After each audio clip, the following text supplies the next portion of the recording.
আমার ভাইরা বুঝতে হবে জিহাদ আর জঙ্গিবাদ এক জিনিস না, দুটো ভিন্ন ভিন্ন জিনিস। কথা বলেন ঠিক কিনা?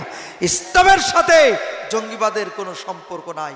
এদেশের কিছু মানুষেরা তকমা লাগায় আমার ভাইরা ইসলাম আর জিহাদ আর জঙ্গিবাদ সব একখানে লটর পটর করে সব শেষ করে দিয়েছে, জাতিকে বিভ্রান্ত করেছে। জোরে বলেন কথা ঠিক না বেঠিক? আমার ভাইরা জঙ্গিবাদ কখনো কোনো মুসলমান করতে পারে না। জোরে বলেন ঠিক কিনা? আজকে বলছি ইসলাম ও মানবতা, মানবাধিকার। আজকে মানবাধিকার কোথায়? মানুষ অধিকারের জন্য আন্দোলন করে আমার ভাইরা সেই আন্দোলনকে পণ্ড করার জন্য যত ধরনের চেষ্টা সব করে ব্যর্থ করে দেওয়া হচ্ছে গোটা পৃথিবীতে। জোরে বলেন কথা ঠিক না বেঠিক? সুতরাং বুঝতে হবে জাতিকে আমার ভাইরা কোন জাতির অবস্থার পরিবর্তন আল্লাহ করাবেন না। ইন্নাল্লাহা লা ইউগাইয়িরু মা বিকওমিন হাত্তা ইউগাইয়িরু মা বিআনফুসিহিম, যতক্ষণ না ওই জাতি নিজের অবস্থার পরিবর্তন করে। ধরে বলেন কথা ঠিক কিনা? খেয়াল করে শুনুন আমার ভাইরা, মক্কা বিজয় হয়ে গেল। নবীজি আমার ভাইরা মদিনা থেকে মক্কায় চলে গেলেন। ওদিকে খবর হয়ে গেছে মুহাম্মদ মক্কায় চলে আসতেছে। এই খবর পেয়ে আমার ভাইরা সবাই চলে যাচ্ছে, দিক বিদিক ছোটাছুটি শুরু করছে। একজন বুড়ি মহিলা তার সন্তানেরা আমার ভাইরা সহ সবাই মুহাম্মদ সাল্লাল্লাহু আলাইহি সাল্লামের আমার ভাইরা ভয়ে তারা পালিয়ে যাচ্ছে পাহাড়ের পাদদেশে। ছেলেরা সব আমার ভাইরা গাট্টি বস্কা গোছায়া তারা রওনা করেছে। বুড়ি মানুষ মা হাঁটতে না পেরে তার বোঝা নিয়ে যেতে পারছে না। এমন সময় প্রতিমধ্যে দেখা হয়ে গেল আমার নবী বিশ্বনবী জনাব মুহাম্মদুর রাসূলুল্লাহ সাল্লাল্লাহু আলাইহি ওয়াসাল্লামের সাথে। কিন্তু বুড়ি জানে না আমার ভাইরা তিনি মুহাম্মদ সাল্লাল্লাহু আলাইহি সাল্লাম। নবীজি প্রশ্ন করছেন, মা গো তোমার এই বোঝা নিয়ে তুমি কোথায় যাবা? বলে আমার ছেলেরা সামনে চলে গিয়েছে, আমি পিছনে পড়ে গেছি মুহাম্মদের ভয়ে। আমরা মক্কা ছেড়ে চলে যাচ্ছি পাহাড়ের পাদদেশে। কোথায়? পাহাড়ের পাদদেশে যাচ্ছি। বলছে বুড়িমা কিছু মনে না করলে, তুমি তো হাঁটতে পারছো না, কষ্ট নিও না, মাগো তোমার বোঝাটা আমাকে দাও। নবীজি নিলেন।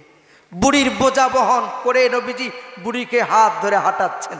আমার ভাইরা কাছাকাছি যখন পাহাড়ের কাছাকাছি যখন চলে গেছে আমার ভাইরা যেই মুহাম্মদ সাল্লাল্লাহু আলাইহি ওয়াসাল্লামের ভয়ে তার ছেলেরা পালিয়েছে, আমার ভাইরা বুড়ি মহিলার হাত ধরে নবীজি বোঝা সহ যাচ্ছেন পাহাড়ের পাদদেশে।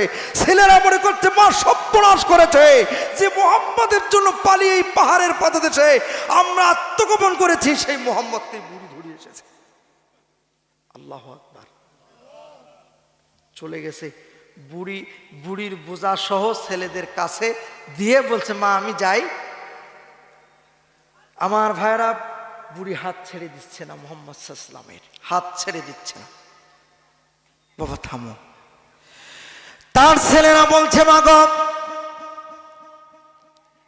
ইনি তো সেই মুহাম্মদ যার থেকে পালায় আমরা পাহাড়ের পাদদেশে এসেছি, ওই মুহাম্মদের ভয়ে আমরা এসেছি। কেমনে তুমি তাকে পেলা? কারণটাকে একটু বুঝতে চাই।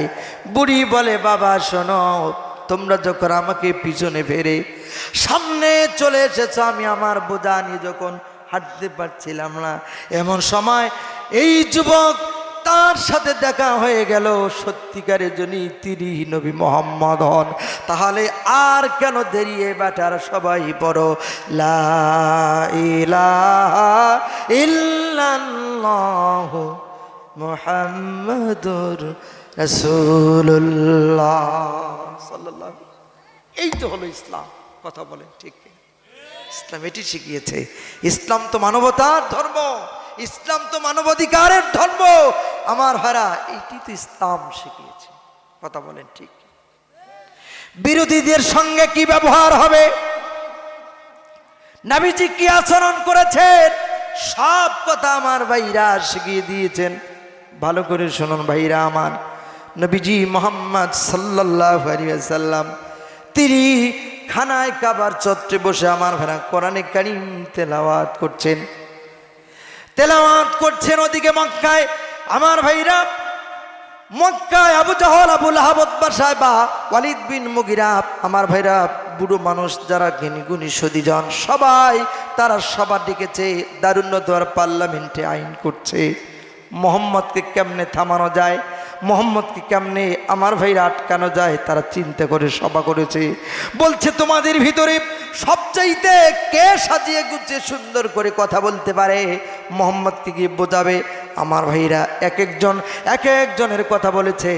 এর ভিতরে আমার ভাইরা উতবা ইবনে রবিয়া, এই উতবা ইবনে রবিয়ার কথা সবচাইতে বয়োজ্যেষ্ঠ একজন বুড়ো মানুষ বলল, তোমাদের ভিতরে সবচাইতে সুন্দর করে কথা বলতে পারে, গুছিয়ে বলতে পারে, জাদুবিদ্যা বোঝে, জ্যোতির্বিদ্যা বোঝে, গণকের কথা বোঝে, সব বুঝতে পারে এবং নেতৃস্থানীয় ব্যক্তি উতবা ইবনে রবিয়া, তাকে পাঠানো হলো, তুমি চলে যাও, মোহাম্মদকে একটু বোঝাও।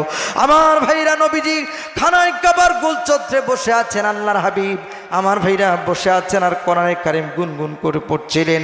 এমন সময় উতবা ইবনে রবিয়া, তার মানে হলো উপনাম হলো আবুল ওয়ালিদ, চলে গেছে, গিয়ে বিশ্বনবীর পাশে বসে পড়েছে আর বলছে, মোহাম্মদ তোমার কাছে এসেছি, তোমার কাছে আজকে কিছু কথা বলার জন্য এসেছি, তোমার কাছে আমি জানতে চাই, প্রথমে বলো তো ও মোহাম্মদ, তোমার বাবা উত্তম না তুমি উত্তম? নবীজি কোনো কথা বললেন না, নবীজি চুপ থাকলেন। আমার ভাইরা এরপরে বললেন, মোহাম্মদ তোমার দাদা উত্তম না তুমি উত্তম? নবীজি তার দাদার সম্মানেও কোনো কথা বললেন না, চুপ থাকলেন। নবীজি বসে আছেন, কোনো কথা বলছেন না। আমার ভাইরা উতবা ইবনে রবিয়া একের পর এক প্রশ্ন করছে, এক পর্যায়ে রাগান্বিত হলো আর বলছে, মোহাম্মদ রে, এই মক্কায় সবচাইতে কুলাঙ্গার হচ্ছে তুমি, সবচাইতে খারাপ মানুষ তুমি, তোমার কারণে এই মক্কায় আজকে অশান্তি, তোমার কারণে আমাদের মধ্যে দ্বন্দ্ব, তোমার কারণে আমাদের পরিবারগুলো শেষ হয়ে যাচ্ছে, তোমার কারণে আমাদের মক্কায় বাড়ি ঘরগুলোর ভিতরে কোনো শান্তি নাই, সুতরাং তোমার কি সমস্যা বলো? আমার ভাইরা নবীজি কোনো কথা বলেন না। এরপরে বললেন, এ মোহাম্মদ শোনো, তুমি কি ধনী হতে চাও? সম্পদ যদি তুমি জোগাড় করতে চাও, তাহলে আমি উতবা ইবনে রবিয়া বলছি, ভালো করে শোনো, তোমার কত টাকা পয়সার প্রয়োজন আছে, স্বর্ণ মুদ্রার প্রয়োজন আছে, সব তোমাকে দিয়ে দেব, তোমাকে মক্কার সবচেয়ে শ্রেষ্ঠ ধনী বানাইয়া দেব। নবীজি কোনো কথা বলেন না।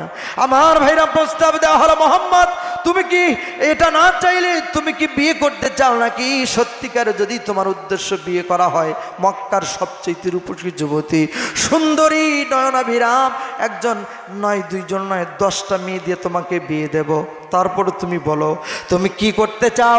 নবীজি কথা বলেন না আমার ভাইরা।